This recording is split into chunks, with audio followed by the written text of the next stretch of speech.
Hello and welcome to the Genetics Podcast. I'm your host, Patrick Short. My background is in population genomics and studying the genetic causes of rare disease. I did my PhD at the Sanger Institute in the University of Cambridge and have been in biotech since 2018 when I started Sano Genetics. Sano Genetics helps academic and industry researchers to run large-scale genetic testing programs that speed up their clinical trials, generate data sets for the next big breakthrough, and give participants the best possible experience taking part in research. Each episode of the Genetics Podcast, we bring you insights from the leading minds in genetics and precision medicine, including household names and Nobel Prize winners, as well as early career scientists and biotechs working on the next big breakthrough. Whether you are a scientist, entrepreneur, executive, patient advocate, or simply someone curious about how genetics shapes our world, you're in the right place. Thank you for listening, and let's get started. Welcome, everyone, to the Genetics Podcast. I'm very excited to be here with Dr. Giles Yeo, who is a geneticist and author, currently professor of molecular neuroendocrinology and program leader at the MRC Metabolic Diseases Unit in Cambridge. If you're a longtime listener to this podcast, you will have heard me and Giles talk on episode 3, and I have to say public thank you to Giles for that, because there's no selfless act like going on a podcast in its first 5 episodes when you're almost guaranteed that the only listeners will be my mother and a few close friends. But my mother loved the episode. My wife really, she follows all your stuff. She's really interested in nutrition and diet, and so you got our whole family interested with your first book, Gene Eating. You've had a second book come out since then. We've had a pandemic. We've had GLP-1s come out. So we have a lot to talk about. But first of all, thank you for joining me. That's all right. It's a different world. Oh my God, ancient history. But yes. No, thank you for having me back, because I clearly didn't scare you away. So that's fine. No. Good. No, not at all. And we did record in person the first time, actually, which was really nice. The world has changed since then. We're on Zoom, but it's nonetheless great to have you here. Let's start with, I'd love to just get your perspective on, over the last 5 years or so, our understanding of obesity has changed. The tools that we have to treat it has changed. Genetics has continued to march on, therapeutics. I want to just get your perspective on, if you think back over the 5 years, what are the big things that have shifted in the field to set the scene a little bit for people, and how you're thinking about it now compared to a few years ago? I mean, I think the biggest thing that we have to tackle, the 64-ton gorilla, or whatever it's called, are clearly these new GLP-1 or incretin-based therapies, right? I mean, that undoubtedly is the big change within the field, and has driven other technologies and a lot of the research. And the thing about these incretin-based drugs is that they've actually been around for 20 years. And this is the thing, right? So if you've worked within the field, they're not all that new. We understood the biology, but it was the once weekly aspect of it, and the first one was obviously semaglutide or Ozempic, and it happened really right smack bang in the middle of, I forget which lockdown. Was it Delta? Was it whatever? But it happened during that time, where suddenly there was a once weekly. The effect size went into double digits, meaning that the weight loss with these class of drugs had hovered around the 8, 9, maybe 10% mark forever. And then suddenly, bang, this thing, Ozempic, semaglutide, resulted in this 15% weight loss. And maybe coupled with us sat on our backsides at home looking at Twitter. I don't know what it was, but it caught fire. And so now, this is all everyone can talk about, right? And then clearly semaglutide, which is Ozempic and Wegovy, was just the first the first wave. And then now we have tirzepatide, which is Mounjaro and Zepbound, and then a whole host of other things coming behind, now reaching anywhere from 20 to 25% weight loss. And so suddenly we have these tools which are hugely effective, largely safe. And we've never had that before, I have to say, within the field of obesity. And a side effect of this, positive or negative, or however you want to take it, is that suddenly everyone wants to study obesity or develop drugs for obesity. So that, in the past 5 years, has been the biggest change. Do you think that this wave has taught us anything fundamental about the biology of obesity? The reason I ask is because you say they've been around for 20 years, so we know the mechanism, but now we have millions and millions of people taking them. What have we learned about biology from this massive real world experience? That's an interesting question. I have used it. Okay, I think for people within the field, um, there's no new biology I think we picked up. Genetics has always pointed out that the brain was important for food Yeah. intake, for regulating food intake, hence obesity, hence body weight, and all these drugs have done is to confirm that, right? Because they all, while they're produced, their gut hormones, they're modified gut hormones, they're produced peripherally, they signal to the brain.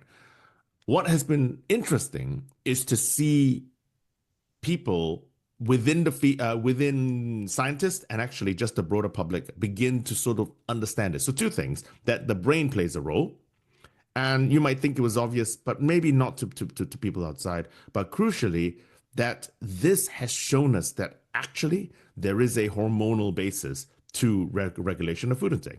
Because whenever I talk about this, I say, look, if you're taking something like semaglutide or Ozempic, you're changing one hormone. If you take tirzepatide, then you're changing two hormones. But ultimately, that's all you're doing. You're changing the Mm. concentration in your blood of one or two hormones, and suddenly your feeding behavior changes. And I've been trying to use this as a lesson to try and tell people. So therefore, you can almost consider some obesity, at least, to be some kind of hormonal deficiency rather than a moral deficiency. Yes. For that. What has surprised, I think, many within the field has been how effective it's been in terms of the effect size. Okay, some people say they're not surprised. I was certainly Yeah. surprised. Anywhere from 15 to 25%. It's ridiculously effective. Um, and and that 5 years ago, would we have predicted that actually we could get close to bariatric surgery levels of weight loss through a drug that was actually broadly safe?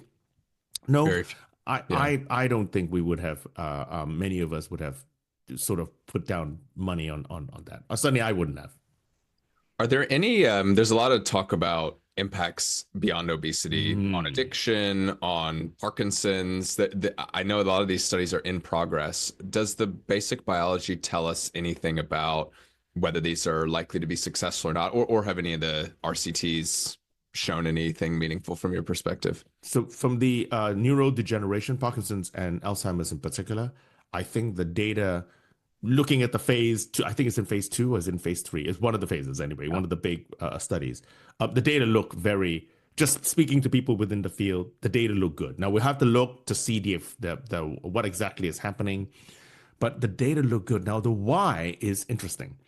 Um, Mechanistically, I don't think any of us know with a capital K. I was going to say Yeah. M capital K, but I think the current hypothesis is that it is centrally driven and it is some kind of anti-inflammatory effect that Right. these GLP-1s appear to be having. And I think a lot of the stuff that's coming down, for example, the weight independent benefits for heart disease and kidney disease, there is a weight dependent. Obviously, Right. you lose weight, then you improve your profile for a number of these diseases. But I think the weight independent effects the hypothesis tends to be this anti-inflammatory, which is a kind of amorphous term, but I think that's the current hypothesis that is undergoing now.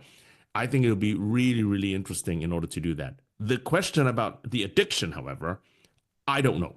So Yeah. why does taking these drugs suddenly, if you want to stop smoking or drinking or whatever it is, drugs of abuse, why is it Gambling. sudden Yeah. why is Seems it to suddenly help, right? easier? Yeah, I know. Yeah. Why is it suddenly easier?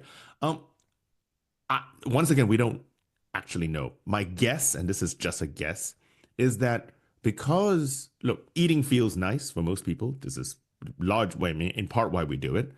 And if you take these drugs and they make you feel fuller, I think for some people, they kind of take the edge off how nice it feels. And I just get the feeling, this is entirely opinion, by the way, there's no data to back this up. Yeah. But I think because it takes the edge off this niceness, and ultimately everything that's nice ends up in the same part of the brain, different pathways, but ends up in the Yeah. same part of the brain, that I think it takes the edge off other things as well. Like, for example, smoking or drinking, whatever you used to enjoy, therefore making it easier for you to quit. Let's see. Yeah. Let's see what happens. Yeah, I mean that's a really interesting way to think about it because there is some like very fundamental psychological principles going on here, right? When you're if you're stressed, people eat, people smoke, people play games, people gamble, people do all sorts of things to To feel ultimately nicer, to to feel feel less nicer. stress. Yeah, yeah, yeah. That's really interesting. What about long-term effects? What have we learned?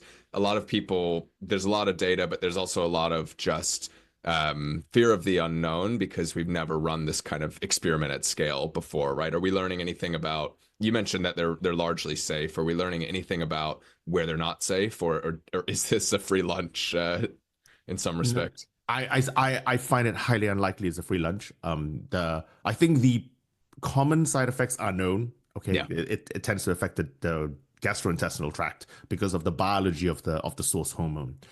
Um, the rarer ones, and these include, for example, the anti-inflammatory effects, the effects on addiction. So the side effects can be positive and negative, yeah, but the negative side of the addiction is this rare instances of suicidal ideation. So I just feel that the moment you get millions upon millions upon millions of people taking it, we are going to find is it going rare. to show up? Yeah, Exactly, it's going to show up, and then we're going to have to understand it, right? But right now, I don't. We can't throw the baby out of the bathwater, so to speak. So we do have to understand it, but also accept that it's gonna help so many people. While the drugs have been around for 20 years as once weekly injection, once daily injections broadly, I think so. From first principles, it looks broadly safe. The issue with these once weekly is, and once monthly, if you take the other drugs that are coming in, is clearly the different kinetics, right? And mm, so I do think we will need to keep a watching brief. I do think that these drugs should be prescribed for a long time to come yet until we understand yeah. what they do. What do we know about the role that genetics plays in either response or non-response or some of these side effects? I've seen data, for example, PNPLA3, one of the genes involved in MASH liver disease, looks like tirzepatide may not be as effective in certain genetic subtypes. But more broadly, this is probably a very rich area now that we have millions of people. You can combine it with genotype data. What are we learning there? So oddly, I mean, as a geneticist, you're a geneticist, I'm a geneticist. If I were running some big old trial and putting in billions, which is probably what this cost, I would have got some DNA. Okay, Yeah, just saying. Okay, or at least got the ethics. None of the drug companies did. Okay, so they went out, they did the trials, and they found out it worked. And now that it has, because these things have become blockbusters. I think genuinely we can call them blockbusters. They're sort of reverse engineering the process, and so yeah, actually all the major companies are now going back and asking this exact question. And ultimately, it's important for them, right? Because if we can identify the people that don't respond, that's interesting. But the people that hyper respond, and these are likely to end up with side effects and stuff. Or actually, the interesting thing is people that once coming off the drug either don't gain the weight back rapidly or gain the weight back too rapidly. So I think there are a yeah, number of different facets to look at it.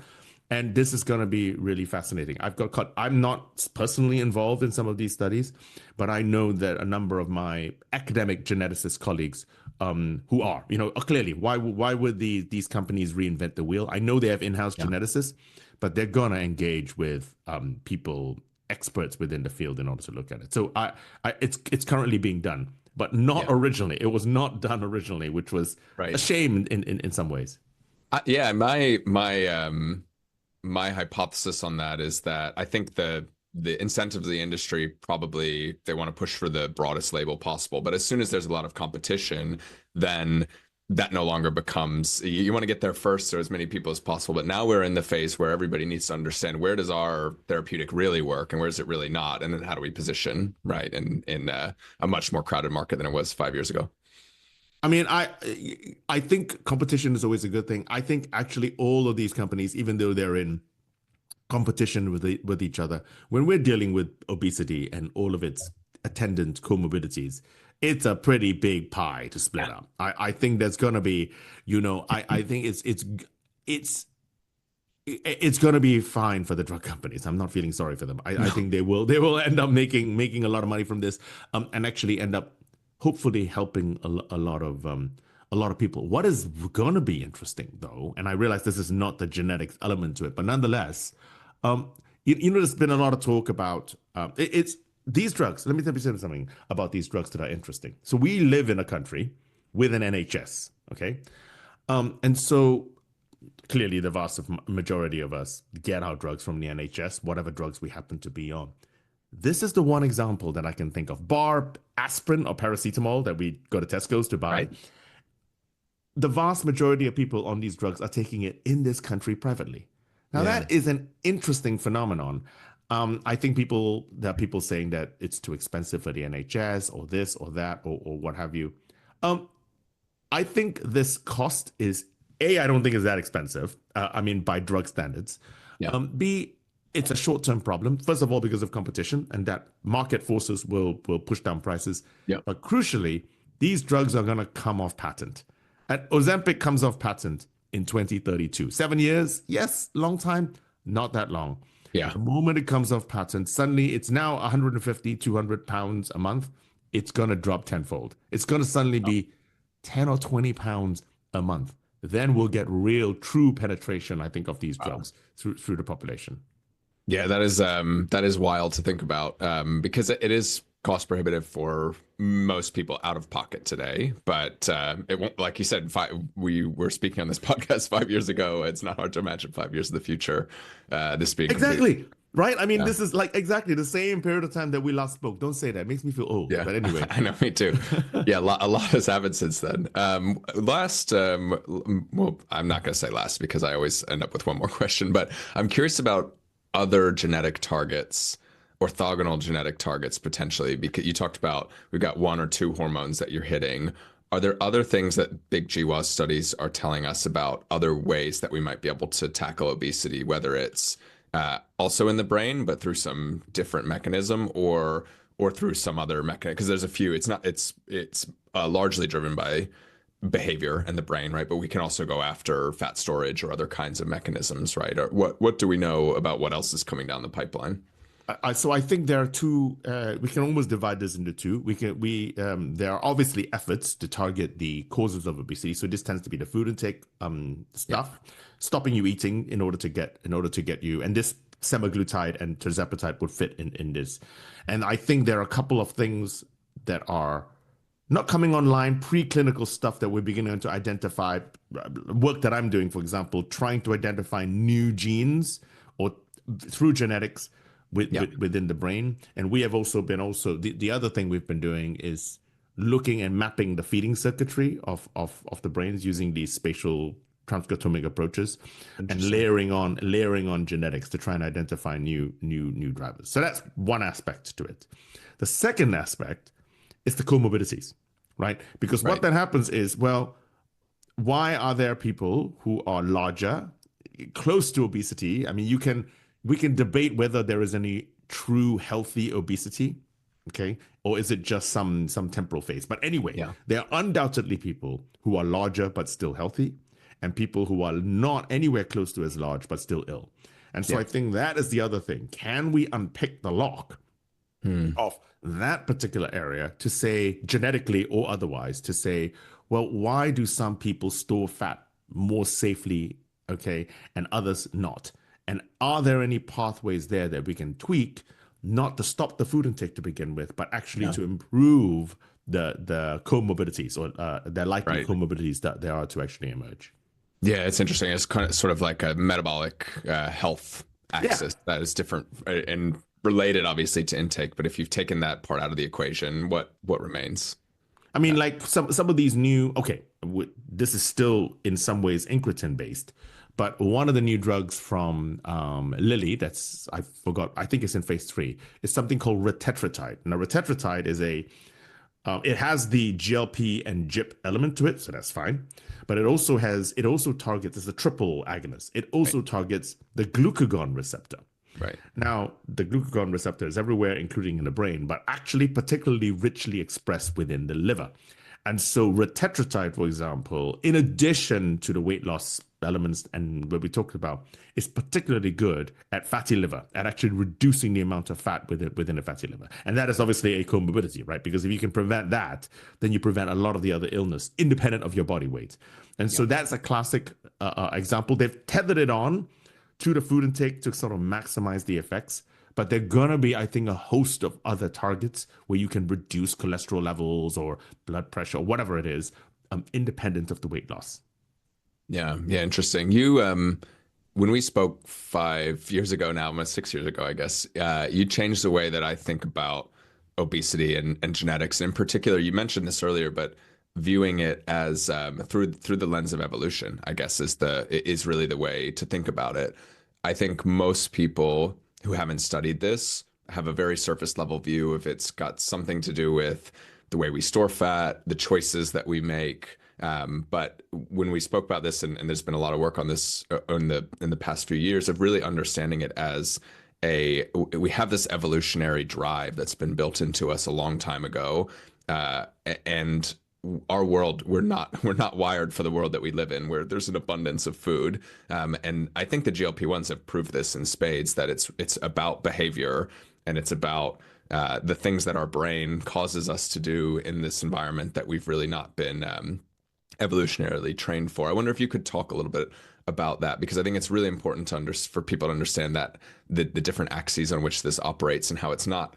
The science doesn't point towards it being a choice in many cases. A choice is a funny word in this case, because we have the opportunity to make different decisions every day, and we know that, but our brain is screaming at us to do particular things. And so I wonder if you could just expand on that a little bit for people. So I think the choice thing is an interesting one. I'll get to that in a second, but evolution first. I think they are, what are the big evolutionary drives? Macro, okay, so you know, from space, looking down. And I think really there are only two true existential traits that living creatures have, okay? And that is feeding and reproduction. You fail at one, you fail at life. And so what happens is whatever single cell or multiple cell organisms, okay? And so all of the pressure is always on there to make sure that we feed enough so that we can get into a position to reproduce, so that et cetera, et cetera. Yeah. And the vast majority of the pressure that comes from from feeding, okay, let's focus on feeding. Although it is intimately linked to reproduction, because if you don't feed enough, you won't reproduce. But from a feeding perspective, is that it has stopped us from starving. And that undoubtedly is the big genetic selection pressure that is kept in. And so all of the things that are put in place has meant that if there is spare food, if there is any advantage to one modicum of a percentage of motivation to sort of run towards the antelope or whatever, you know, that would have been selected for.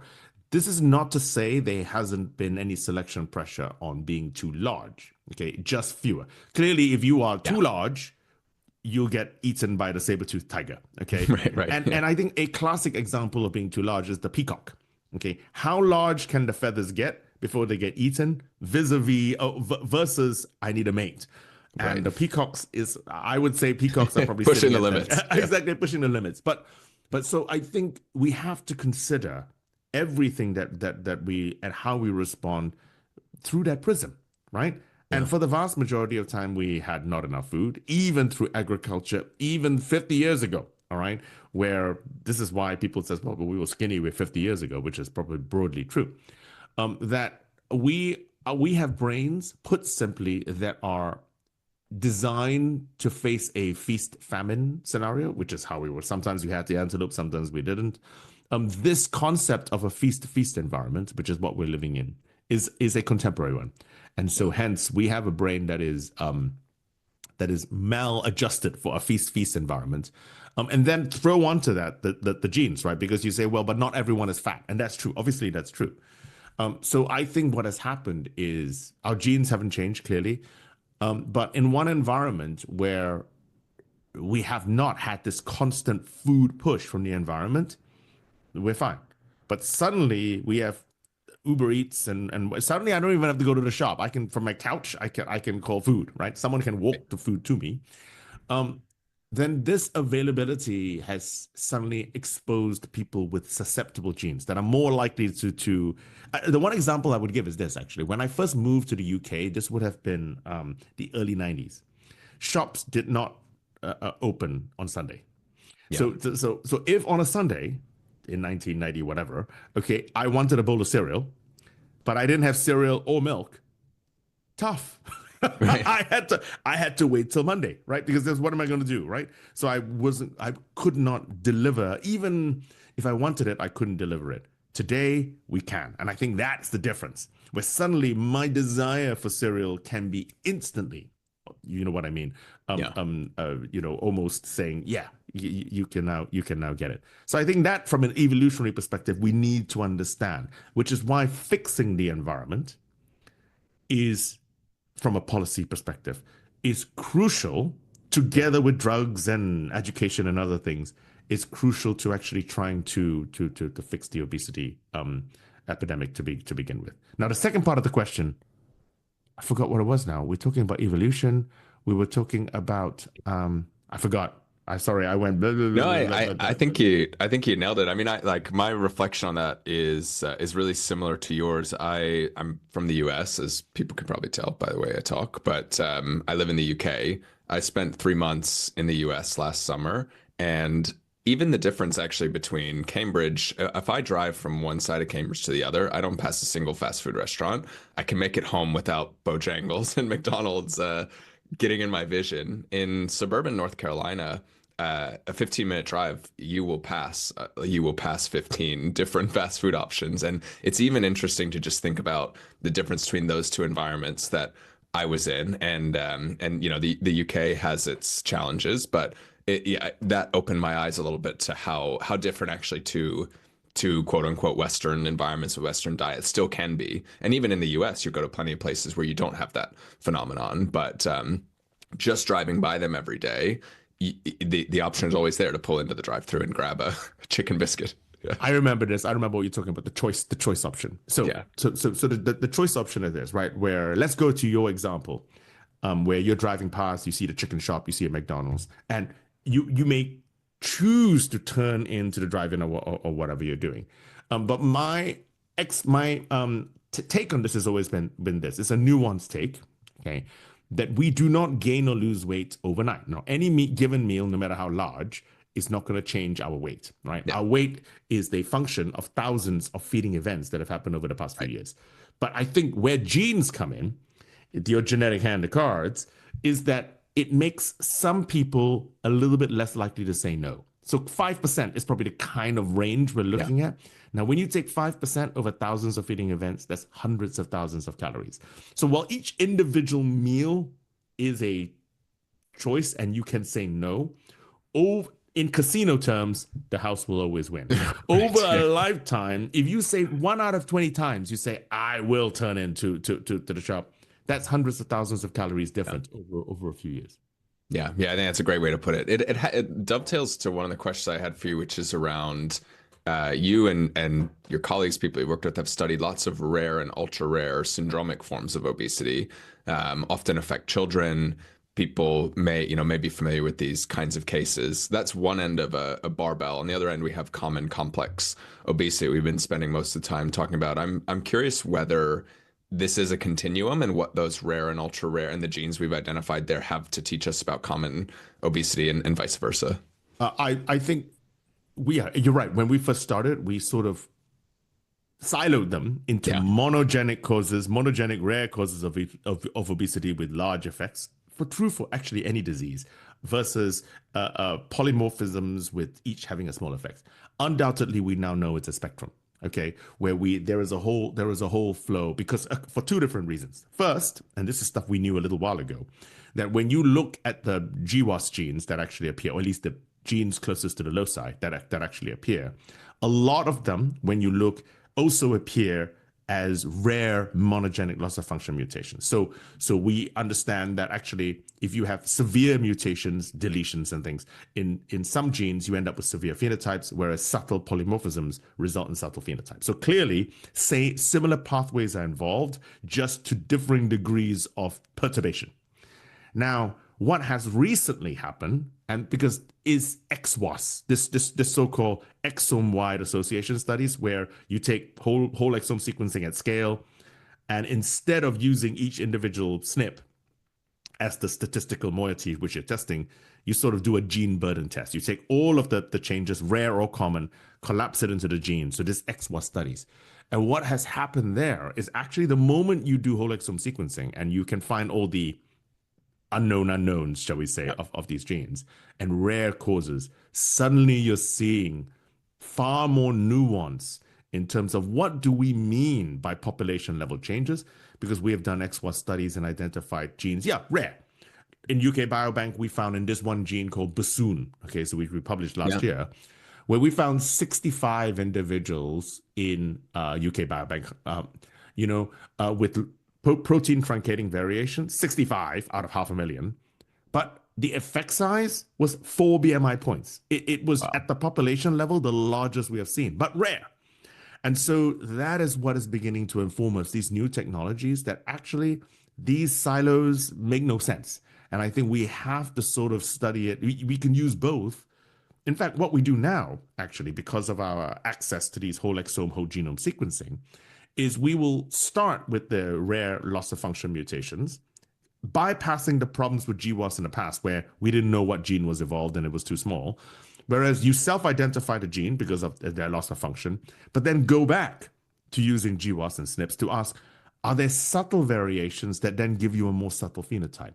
And so it's definitely a spectrum now. And this whole concept of XWAS and whole exome sequencing at scale, that has really, really changed the pace at which we're identifying new genes for all traits. I'm interested in body weight, but for body weight in particular. What is whenever we're doing science, there's like where the light is shining and where we can look, and then there's all the darkness. What's the next frontier that you think about? We don't have the tools today, or we're just getting the tools, and so we don't actually know the answer to these key questions, but they're on the horizon, or if it's interesting, ones that are not on the horizon, just because we have no way to answer the question or no way to understand where's the darkness in our knowledge right now. Well, let's start at the hinterland of the darkness first, okay? Just as we push ourselves outwards. The new genetic technologies at our beck and call mean that we can now do reverse genetics using forward genetics, not reverse genetics, forward genetics using humans. In the past, you had to go and you had to knock out a gene in a mouse, right? And then find out what the phenotype was, and then sort of back and ask, well, is there a mutation in a human? But now, because we are in a situation where genetics has been so democratized, where actually the vast majority of the large super cohorts that are around, UK Biobank, et cetera, they're all open access now. And so you can now go and any given trait, any given gene, and says, well, is there a loss of function in gene X? What may a phenotype look like? And then work out the biology from there. And so hence, I think that gives a lot of room to identify new, as long as it's been measured in the cohort, okay? So this is why there's the shadow. In terms of the unknowns, I mean, I think there is still, and people always ask me this question about epigenetics, okay? Because obviously, is that I think there is a lot to look at there. The main issue with epigenetics, as everyone knows, is it's a little bit volatile. It's not that volatile, but it's volatile. But it's also organ specific. And so for us who study feeding behavior, and that's brain, there's an accessibility to the source organ. But nonetheless, I think it's still going to be important for us to understand in obesity or whatever, what has these, what changes have occurred. Beyond that, I don't know. I think the genetics, Hard to know. I know. I think we're still chipping away at these large cohorts. So I think better phenotyping is always going to be key, because I think we've got the genetics. The price is only going to go down. Yeah. We already have whole genome sequencing. We're only going to get better, I think, at doing this cheaper and quicker. The phenotyping of a patient group at scale will always be the step that is absolutely crucial to make the genetic links, but also it's very difficult to scale effectively, at least yet. So I think that is probably the other way, the other side of the thing that we have to really push the technologies to phenotype large groups of patients Yeah. at scale better. You published a second book in 2021, I think it was, Yeah, it that was a COVID book. Yeah. yeah, COVID. It allows you to probably focus on things that you didn't have time for before. It was I mean it's a controversial topic, not in the kind of Hollywood sense, but the premise of the book is that calorie counting in weight loss is actually really a red herring, right? And the physicists who look at energy expenditure and those sort of things will probably say, like, what does he mean? Calories in, calories out. But there's a lot of nuanced arguments in there about it's not just about the quantity in an energy density sense, but it's about what is that coming from. I wonder if you could talk a little bit about that. How did you get interested in writing it, and what's the core science and premise behind it? Okay, so I mean, I got interested in it because I'm interested in food intake, and I think it was around a time where there was a lot of discussion about calorie labeling, and now actually we have calorie labeling in a lot of places, and so it just got me thinking about the concept of the calorie, and actually how do we improve our diets? This is why I was interested in it. Yeah. Now the issue with whenever I talk about this, you're right. The physicists, actually the physicists understand what I'm talking about. The gym bros, the guys who wear tight t-shirts with big buff, they really don't like me saying this. Okay, look, I'm not anti-physics, and I understand that 200 calories of chips is twice the amount of chips as 100 calories of chips.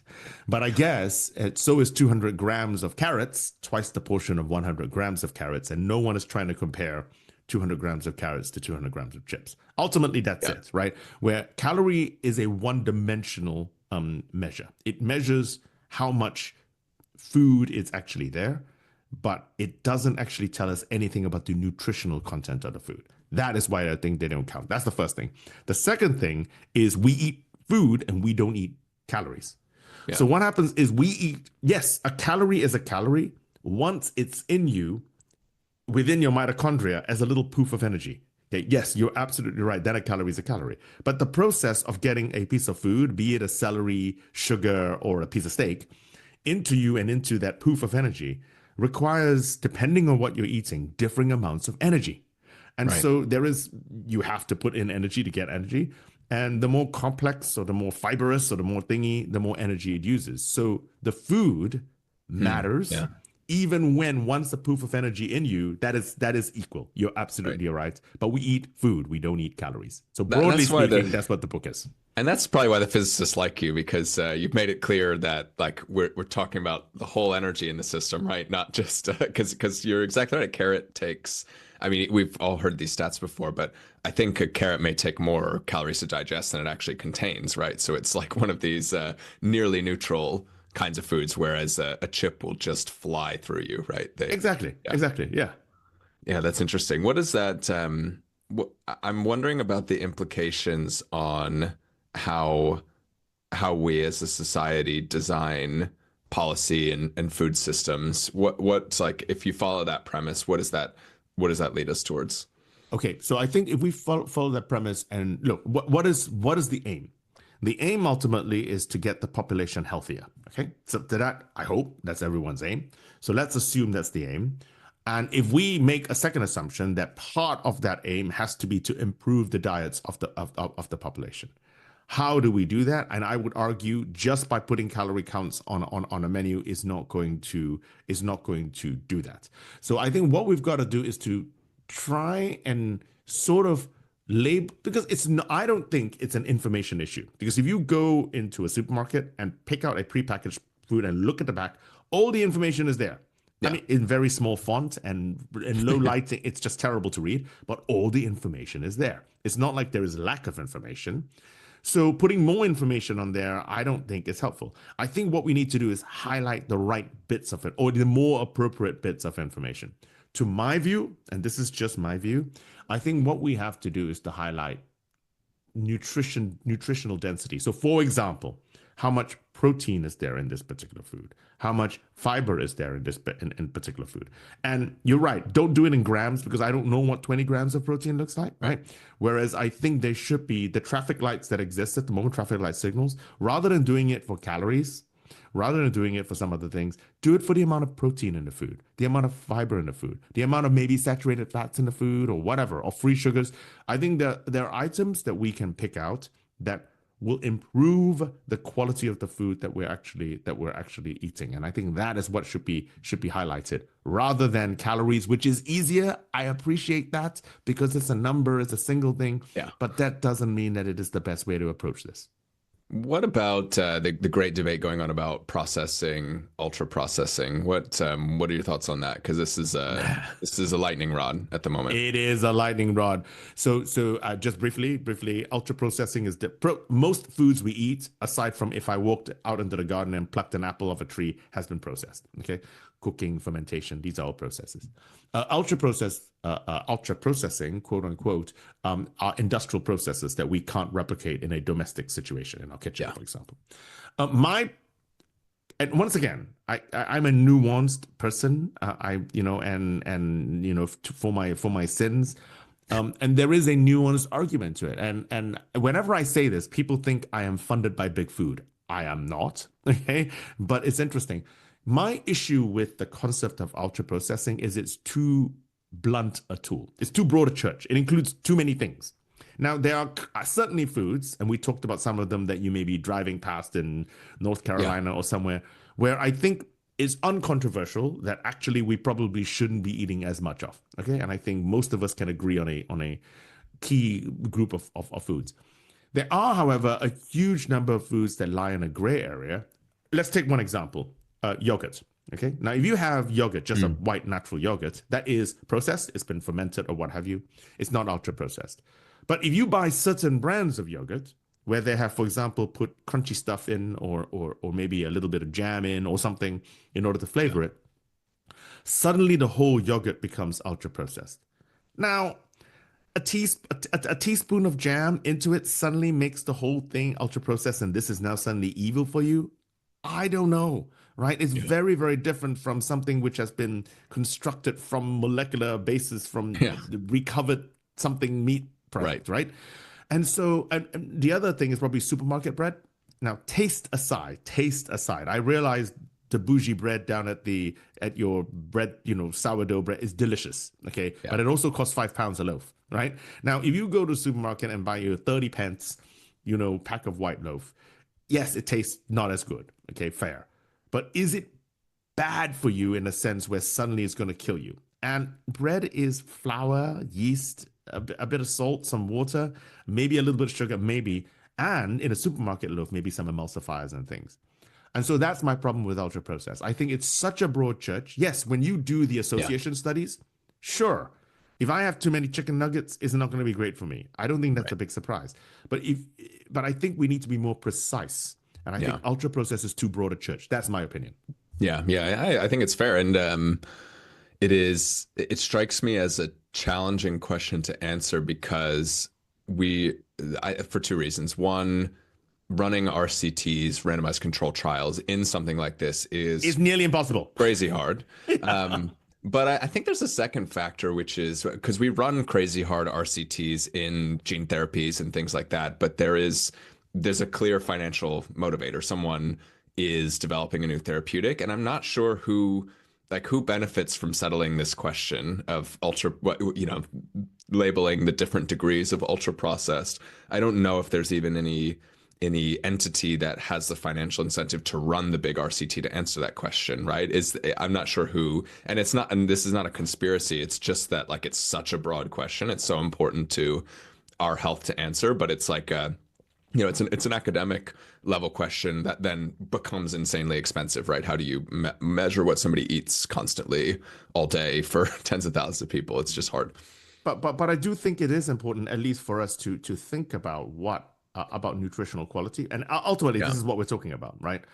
They're going to be many ultra processed foods are going to be awful for you, or you shouldn't eat a load of. Whereas there are actually some which are just caught in because of some technicality that they're caught in, and in a time where there is a lot of inequity and food insecurity. That matters. Okay, it doesn't. It may not matter to you or to you or me because we have choices and we can do what we want, and we probably need to think a little bit harder somewhere else.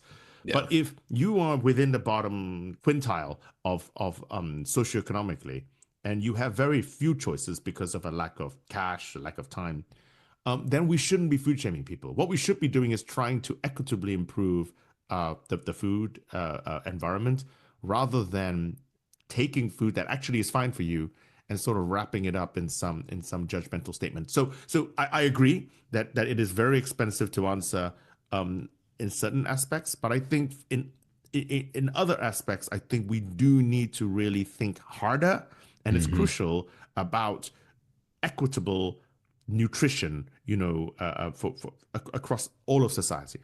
Yeah. Do you have any ideas on how we might be able to settle that question scientifically?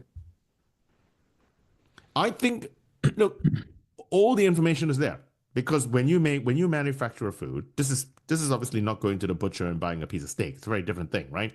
Yeah. We're talking more than at the moment on average 50% of our calories come from prepackaged food, and that's fine. I'm not look.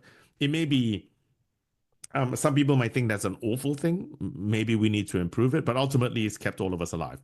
So I think the information is there, and I think what we need to do is how do we leverage this information to make sure that we incentivize companies to make the healthier options.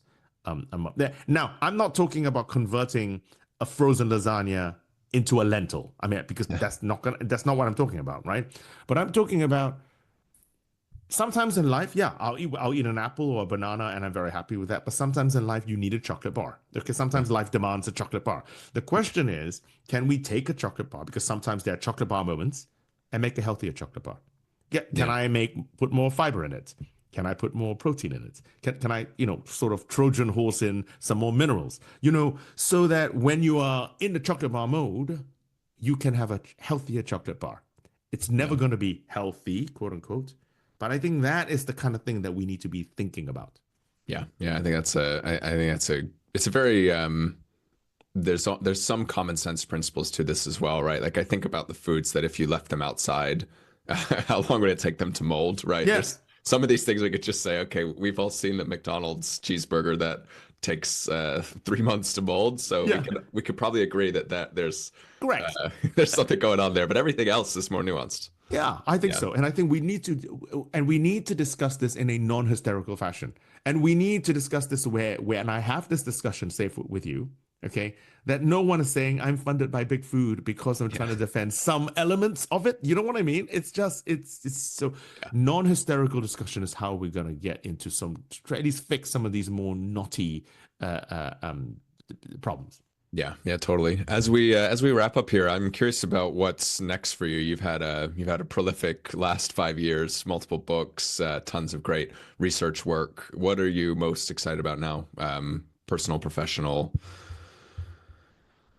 I think I think it's twofolds. Two things. I mean, first, from the genetics perspective, actually, with the prospect of all this whole exome sequencing data, we are actually identifying new genes. Rare, yes.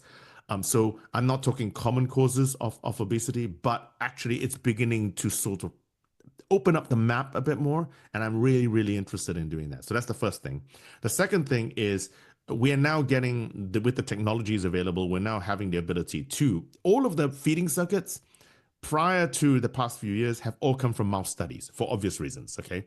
But now because of technologies being available and the availability of the right donor samples, we're able to do now this mapping within the human context. And so I'm mapping various parts of the brain that are crucial for sensing peripheral hormones, for example. Yep. And I think that is probably, in the next few years, those are the two things I want to do. Try and find more genes to fit into the jigsaw, and also then map these onto the human context. Yeah. How, one more bonus question. How do you find writing books? Is it easy? Is it hard? Do you get the writer's block? I'm just curious, because some people write one and they say never do it again, but you've written two. So I'm wondering if there's a third in the works, and also more generally, how do you do it? What's your process? So there is a third rattling around my brain. I did a couple of years, well, when I turned 50, in lieu of buying a Porsche, I cycled from Land's End to John O'Groats. So it's about 1,000 miles. And I did it with a couple of glucose monitors on me. Okay. Yeah. And so there's a story to be told there. I just don't have the time at the moment. And because the first two books I wrote, okay, one of them was COVID, so you can't count that. The first book I wrote in the evenings or on weekends, and I was just a slightly less busy person now. So the idea is there, but I want to do it. Now, how do I find the process? It's very, very different from writing a paper. And you might think, but it's still writing. The thing about writing a paper or writing an academic writing, it is very, very heavily referenced and very dense. So each paragraph will contain multiple facts or points or data points. Yeah. It's very different from writing a popular science book because I had to learn how to what did my publisher tell me? Let the text breathe. I said, what the hell does that mean? And so in other words, you have to find a facts per 1,000 words. Okay? Right. How many facts should you be delivering per 1,000 words? And actually, then it becomes easier to write because then the way that I did it was, okay, I have this fact. Okay, the brain is important for this or something like that. And I have a flight to Edinburgh and I know it's going to take me 55 minutes. Can I produce 500 words on a flight to Edinburgh, which incorporates this fact in a sort of interesting fashion? And so I'm only thinking one fact. And I've got to tell a story, wrap up the fact, and deliver the fact. That's a very different writing challenge to saying 500 words is an abstract, okay, and delivering a whole paper in that thing. That takes far longer to write, and it's a different process. It's a different process. Yeah, that's super interesting, though. I love that way of thinking about it, and it's probably simultaneously challenging if you're in that academic paper mode, but it's also kind of freeing. It's just, you can write and write and write for 500 words, 1,000 words, and then you edit and pare back and make it a little better. But there's no pressure to nail every sentence, right? The first time. Yeah, exactly. So it's just a different type of. I'm not belittling. Okay, it's facts. Yeah, but it's just who is reading it, who's reading the piece. When I'm reading a paper, I want facts. Yeah, give me the data. When I'm reading a book, I'm not looking for. I'm looking for something different. No, and I remember when I first started my PhD, the way that I learned is I would pick up a paper, I would read the first sentence and go, I don't know that word, Google it, figure it out. Once you understand the sentence, go on to number 2. Go to the next one. You don't want that in a book, though. No. You don't want that in a book. Yeah. Well, Giles, thank you. This was really fun. You're an incredible guest to have. So thank you so much for coming back for the second time. I'm sure we'll make it a third, but hopefully a little sooner than 5 years. Things are moving very fast. Thank you for having me on. Thanks everybody, as always, for listening, and we will see you next time. That wraps up this week's episode of the Genetics Podcast. I'd like to give a huge thank you to our guests for sharing their valuable insights and experience. And thank you as well to our listeners, as always, for tuning in. If you enjoyed today's talk, the number one thing I would really appreciate from you is if you could share it with a friend or colleague who you think would enjoy it as well. We would also really appreciate if you could subscribe to our show and give us a quick rate and review on Apple Podcasts, Spotify, or your favorite podcast platform. Both of these things help us become more visible when people search for genetics and precision medicine podcasts. And we're always eager to hear from you. Please reach out to us with any questions or feedback on social media. You can find Sano Genetics on Twitter, LinkedIn, or visit sanogenetics.com. Finally, a big thank you to the team behind the scenes who make all this possible. In particular, Amy Cousins and Sonia Shah, who produced the show, and James Pierce from Selected Frequencies, who handles the audio engineering. I'm Patrick Short, your host, and it's been a pleasure. Thank you, and we'll see you next time on the Genetics Podcast.